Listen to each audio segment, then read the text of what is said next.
But now we need to get down to the business, to what's serious. And that is, what's serious. That is, somebody is about to make it into the Capcom Cup from South America West. We seen who did it last year, man. We seen Dookie cooking up, even though he didn't end up being able to make it all the way into Cup, even though he qualified. He had some visa issues and all that.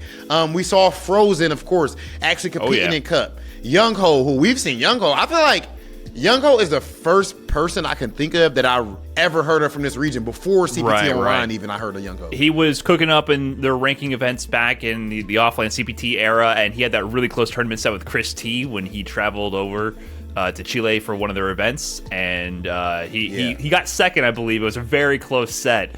But he's been a consistent competitor, and he was one of the representatives at Capcom Cup after there were some visa issues. You know, Young Ho was one of the few people to get a set off Kawano.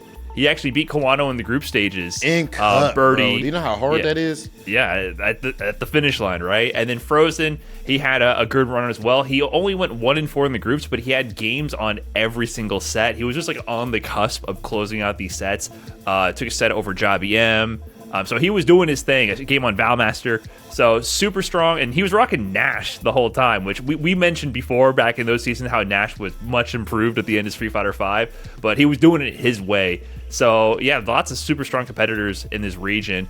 And I'm also looking forward to Shaka. Shaka has been a long time Dhalsim main, and nasty. Dhalsim has been a little under the radar right now in Street Fighter 6, but I feel like something's brewing there. You know, Dhalsim is always one of those characters, and I think a lot of the more defensive characters in general, they're the second wave, right? So usually the first wave is going to be the offense. Like we already saw that with like Jury was like the first kind of wave of character representation in Street Fighter 6. Anything offensive is usually developed first, and then the countermeasures to that come second. And then Dhalsim is definitely about like preventing you from doing what you want to do.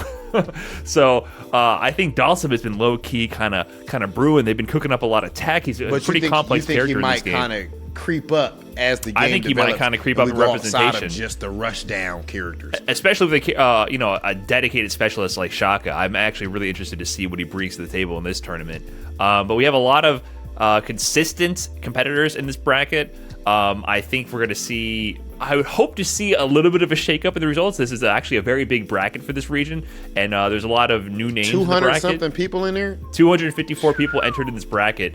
I want to see who comes out on top. Pachokola is another person I'm looking at. I think he's rocking Chun right now, or at least that's what he was originally. Who knows if under, behind the scenes, or working on secondaries. Extremely technical player. He had one of my most favorite Manats to watch, and G's as well. So he's one of those players that really excels in the super technical side. He always posts like the coolest, like throughout Street Fighter V, he'll always post the most dope Manat setups. It seems like he would just never run out of. Same thing with G. Things. Like he went through a G phase, and I was a G player, so I would just anything he tweeted, bookmark, copy paste. He's very technical minded in that sense, and I think Chun-Li is very suitable to that. So super strong region right here, and maybe even we get KBR doing some work too. Kane Blue Rivers in this bracket as well. This is the thing, bro. I feel like if you got like at fighting games, you can be good at any fighting game.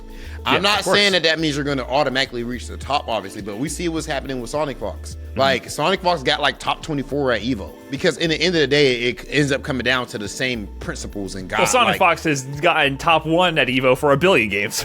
That's what I'm... top 8 at final round for the very first Street Fighter V premiere, which had like close to 1,000 people, I believe. It was way too many people for that venue to even support, and he got top 8 with Fong back then.